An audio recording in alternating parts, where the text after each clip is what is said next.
Now you've been doing the Adler's Appetite thing for a while, but it started out as kind of like a jam cover kind of thing more than original stuff, right? Well, it started out that way. It was really just to get me off my ass and start doing something with myself.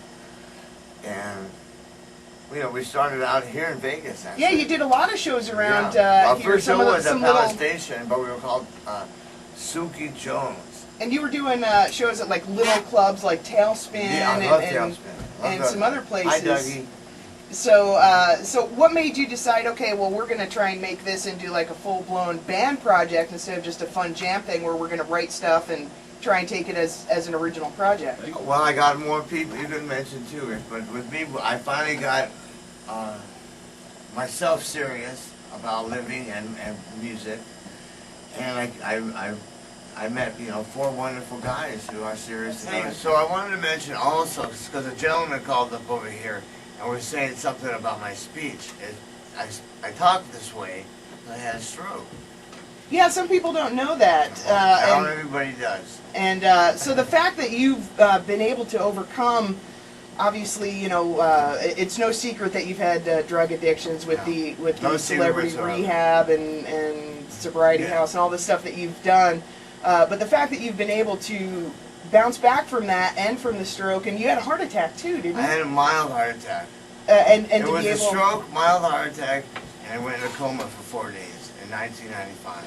And so, coming out of all that and being able to continue with your music has got to be something that you were counting your blessings on being able to do. Of course, because I love playing music and I love meeting people and talking with people. But you know, I had to. It took a lot of work because I couldn't speak at all. I basically had to go through like kindergarten, 1st grade, and work on with the teacher how to move my mouth. So this is much better than it was. So with the work that you had to do with that, did you have to do the same type of work to get back your drumming chops? Well, not as much. I didn't lose as much of ability in my arms and legs, but I did start taking drum lessons in January. I started. Because I want to better myself. Yeah, January of this year.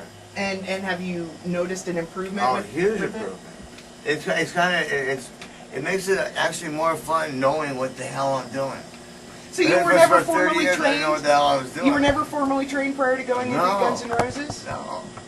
Even before that, I never took a lesson. So how did that whole thing start? How do you just like end up behind a drum kit and play a multi-million record or multi-million It's rock and roll. Rock and roll is not it's not a genius art. You know, as long as if you can count to 4, you can play rock and roll. Well, there you go. For all of our listeners who are aspiring bands, it's something I love to do. It's something I felt in my heart and my soul, and I did everything I could to become and be a drummer. So I bought a drum set. I mowed lawns and worked at Pioneer Chicken and all the pizza places. I bought a drum set and I just practiced. I used to go to parks, you know, and practice in parks and warehouses that were empty. Anywhere and everywhere. So when you started out doing all that, did you say to yourself, you know, 20 years from now, this is something I'm still going to be doing? No, I said to myself, 5 years from now, I better be a huge rock star.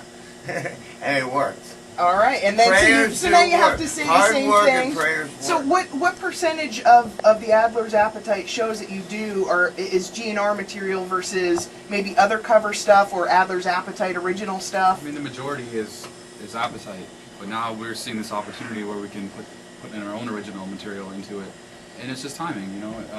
Fans have got to know this lineup, and we put out the first single. It did so well, so now it's like, you know, we still want to play those classics though, because they're so great. There's no reason not. And I'm on it, and they're great songs. And like Michael was saying, anywhere we go around the world, people might not even know how to speak English, but they know the friggin' words. Sing the guitar solo is pretty crazy. Yeah. And I played on those songs, and my name is on those songs, so we're gonna play those songs. And you helped write those songs as well. I remember my name's on it.